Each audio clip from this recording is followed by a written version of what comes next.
United fans welcome back to the channel. दोस्तों, कुछ concerning news है लेनी ओरो की इंजरी से रिलेटेड, जिसके बारे में हम इस वीडियो में बात करेंगे। साथ ही साथ हम बात करेंगे रासमस हॉयलैंड की इंजरी। दो इंजर्ड हो चुके हैं भाई, और एक प्लेयर जो हमारी तीसरी साइनिंग बना है उसके बारे में हम बात करेंगे। क्या है उससे रिलेटेड एक बहुत ही अमेजिंग फैक्ट और न्यूज़ जो सुन के आपके कान खड़े हो जाएंगे। और दोस्तों, एक छोटी सी अपडेट है एक बहुत बड़े स्टेडियम के बारे में, सो उसको कवर करेंगे इस वीडियो में। सो प्लीज़ इस वीडियो को लाइक कर देना। आपके व्यूज़ आ रहे हैं, आई एम प्रिटी श्योर आप देख रहे हो, बट पिछली वीडियोज़ में एक आध में लाइक कम थे। Please do not lose hope, please do not अपनी अपनी तरफ से कोई एफर्ट मत छोड़ना भाई। आप ही बनाओगे ये कम्युनिटी, मैं तो बस वीडियो बना रहा हूँ। कम्युनिटी आप लोगों के कंट्रीब्यूशन से बन रही है। प्लीज़ कीप सपोर्टिंग, लाइक दबा देना, सब्सक्राइब नहीं किया तो कर लेना, और कमेंट करके मेरे को बताना अपनी थॉट्स इन टॉपिक्स पे जिनके बारे में हम बात कर रहे हैं, जैसे कि लेनी योरो की इंजरी भाई, कंसर्न, बहुत बड़ा कंसर्न। पिछले गेम में आर्सेनल के अगेंस्ट पहले 30 मिनट के अंदर अंदर उसको एक इंजरी हो गई थी, और उसके बाद स्कैन्स वगैरह हुए। एरिक टेन हाग ने बोला कि स्कैन होंगे 24-48 घंटे में, हमें पता चलेगा क्या है। रूमर्स ये आ रहे हैं कि शायद उसको मेटाटर्सल इंजरी हुई है, जो उसके पैर का पंजा होता है वहाँ ऊपर की हड्डी शायद उसकी अगर डैमेज हुई होगी, सो वो उसको 1.5 महीने तक बाहर कर सकती है। सो आप सोच लो, पूरी की पूरी ट्रेनिंग गई, पूरा का पूरा प्री सीजन गया, उसके बाद कम्युनिटी शील्ड गया, उसके बाद हमारा पहला मैच है फुलहम के साथ होम, वो गया, उसके बाद ब्राइटन अवे गया, उसके बाद लिवरपूल होम।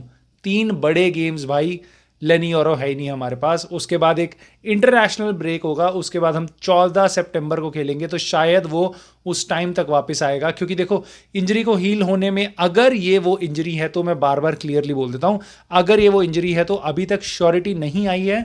हमें श्योरिटी मिलेगी एरिक टेन हाग से। उम्मीद है कि जो अगला हमारा आज रात को मैच है, मेरे यहाँ रात को, आपके यहाँ सुबह को, 1 अगस्त की सुबह को जब मैच होगा इंडिया में, सो यूनाइटेड और रियल बेटिस खेल रही है। गेम के बाद एरिक टेन हाग का इंटरव्यू होगा, उसमें लोग उनसे पूछेंगे लेनी ओरो और रासमस हॉयलैंड की इंजरी के बारे में, तो फ्रेश अपडेट वहाँ से मिलेगी।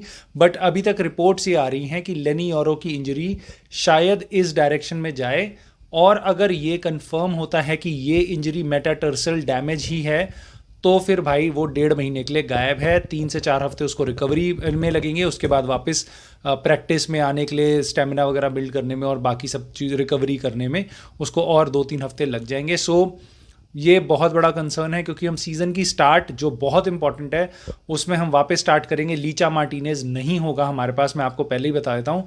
पहले एक आध गेम वो नहीं खेलेगा, क्योंकि वो खुद 8 अगस्त के आसपास, 10 अगस्त के आसपास ट्रेनिंग ज्वाइन करेगा। 15 जुलाई तक, अभी 2 हफ्ते पहले तक वो कहीं और था, अभी कोपा अमेरिका में प्रैक्टिस कर रहा था टीम के साथ, और कप जीता है। सो उसको लंबा ब्रेक मिलेगा, अलेहांड्रो गर्नाचो को लंबा ब्रेक मिलेगा। तो ये सारे प्लेयर बाद में आएंगे हमारे पास। वापस होगा कौन भैया? हैरी भैया खेलेंगे, जॉनी एवंस खेलेगा, और अगर गलती से हमने कोई और नया स्ट्राइक डिफेंडर साइन कर लिया तो वो खेलेगा, वरना as of now Harry Maguire और विक्टर लिंडेलॉफ या जॉनी एवंस स्टार्ट करने वाले हैं गेम। भाई अपना सर पकड़ लो, क्योंकि ये एक्चुअल में आपको देखने को मिल सकता है। जितना हाइप अभी तक क्रिएटेड था दिमाग में, ऐसा लग रहा था वाह सारी चीज़ें चेंज हो गई हैं। पहले गेम में आप हैरी मैग्वायर, लिंडेलॉफ, एवांस, इनकी जोड़ी देख सकते हो सेंटर डिफेंस में। So yes, it is a sign of worry for us. Next है आपका रासमस हॉयलैंड। उसकी इंजरी के बारे में न्यूज़ आई है कि वो माइनर एक पुल है, मसल पुल, और वो इस प्रैक्टिस मैच में नहीं होगा रियल बेटिस के अगेंस्ट, बट वीकेंड पे हमारा मैच है वापस अमेरिका में, जो खेल रही है यूनाइटेड गई है प्री सीजन के टूर के लिए। सो तीसरा और आखिरी मैच है वहाँ पे हमारा लिवरपूल के अगेंस्ट, वो खेलेगी वीकेंड, उसमें शायद खेल ले रासमस हॉयलैंड, बट ये वाला मैच अभी फिलहाल वो मिस करेगा। So not bad, that is great. अब टॉकिंग अबाउट स्ट्राइकर्स, मान लो जैसा अपने को इंजरी होगी तो क्या क्या होगा।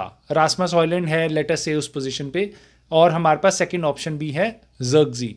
सो ज़र्गज़ी है, वो वापस आएगा हमारे पास 1 हफ्ते बाद, तो देखते हैं कैसा रहता है उसके साथ। बाकी रासमस हॉयलैंड हो गया, ज़र्गज़ी हो गया।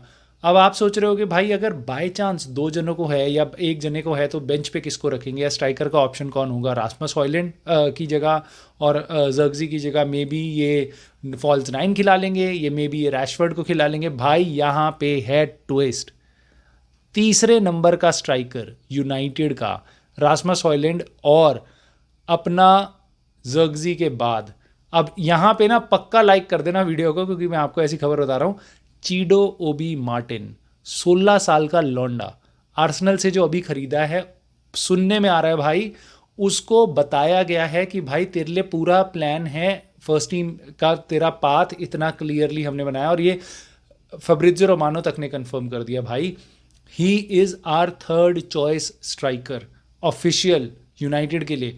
सो हमारी, अब आप बोलोगे भाई हमारे पे 18 साल का ईटन वीटली भी तो है जो हमारे साथ अभी प्रैक्टिस गेम्स में है और काफ़ी अच्छा खेला था यूथ टीम में।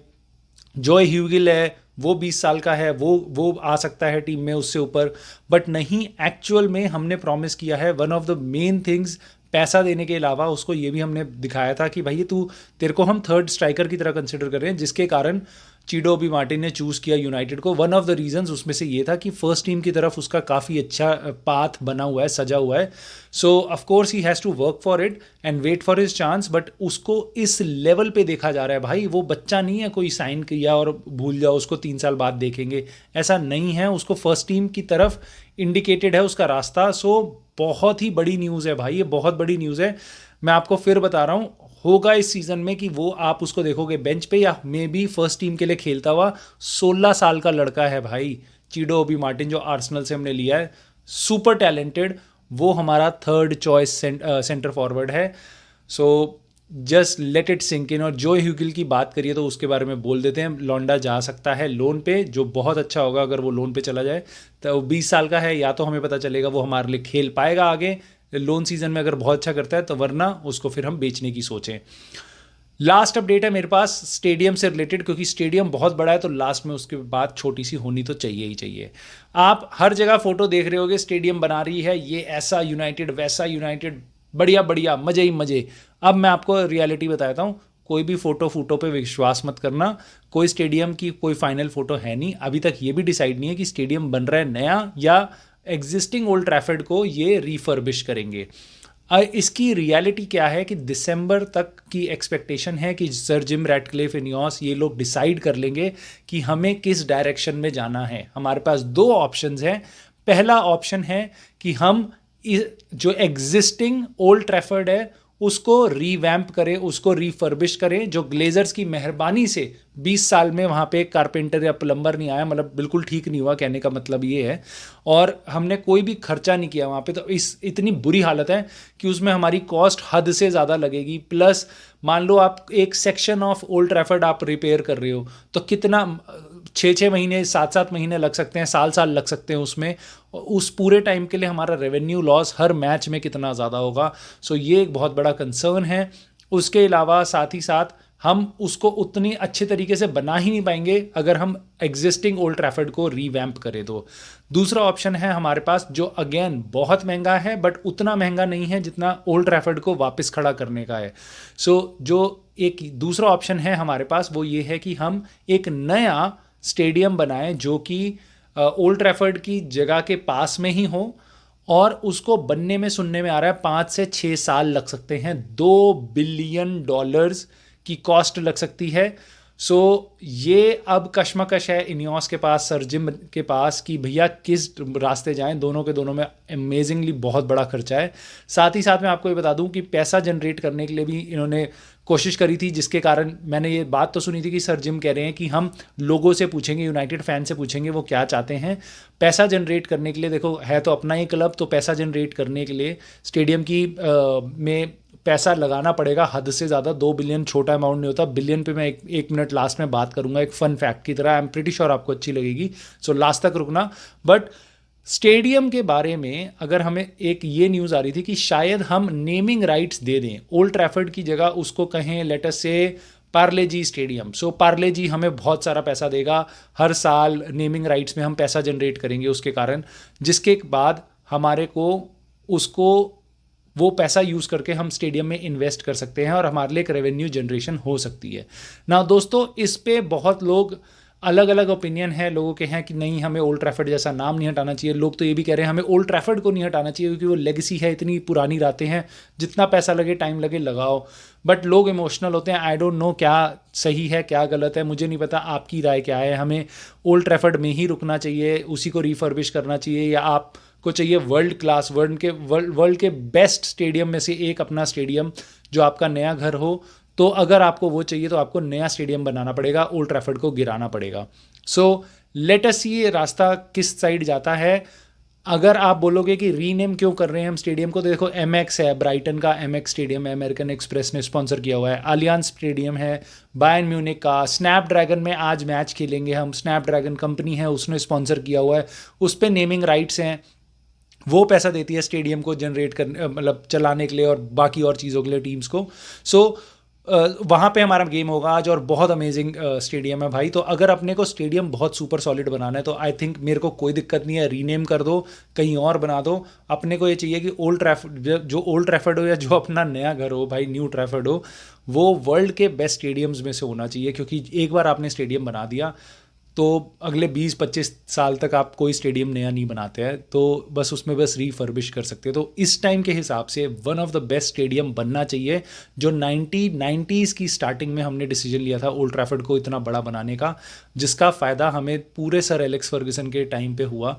वो ही चीज़ आज हमें वापस करनी होगी, जिसका फ़ायदा अगले 10-20 सालों तक हमें हो। जाने से पहले मैंने आपको बोला था मैं आपको बिलियन के बारे में बात बताऊंगा। तो दोस्तों, हम बिलियन की फिगर ना ऐसी फेंक देते हैं कि भाई ये तो बिलियनियर है और इसमें बिलियन स्टार्स हैं गैलेक्सी में और ये सब वो सब। मैं आपको बताता हूँ, बिलियन एक ऐसी फिगर है जो इतनी बड़ी है कि ह्यूमन माइंड उसको कॉम्प्रीहेंड नहीं कर सकता, इमेजिन नहीं कर सकता बिलियन कैसा दिखेगा, कितना बड़ा दिखेगा। ठीक है, तो हमारी कैपेसिटी से बियॉन्ड है, इतना बड़ा नंबर है। अगर आपको जानना हो बिलियन कितना है, अगर आपको सेंस लगानी है ना, तो मैं आपको बताता हूँ। देखो, 1000 के मल्टीपल्स में चीज़ें चलती हैं, 1000, और अगर 1000 इंटू 1000 करोगे तो मिलियन होगा, और 1000 इंटू 1000 इंटू 1000 करोगे तो बिलियन होगा। अभी भी समझ नहीं आया? अब सोचो, आप 1000 सेकंड के कब थे? जब आप पैदा हुए आप 1000 सेकंड के थे, तो आप थे 17 मिनट के। आप 17 मिनट की उम्र जब थी आपकी, तो आप 1000 सेकंड अपने जीवन के जी चुके थे। उसके बाद चलो 1000 से मिलियन पे आते हैं।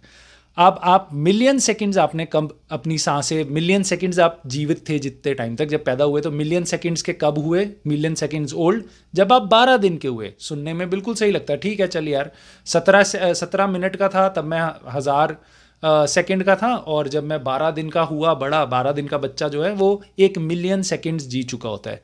1 बिलियन सेकंड जीने में आप 31 साल के हो जाते हो। सो 1 मिलियन में आप 12 दिन के थे, 1 बिलियन में आप 31 साल के हो। नाउ इमेजिन दैट गैप, 12 साल का बच्चा, 31 साल का आदमी, मिलियन और बिलियन का ये गैप है भाई। ये मैं बताना चाह रहा था आपको। सो दोस्तों, बहुत बातें हो गई, मैं जल्दी से मिलता हूँ आपको नेक्स्ट वीडियो में। प्लीज़ सब्सक्राइब कर लेना। I will see you soon.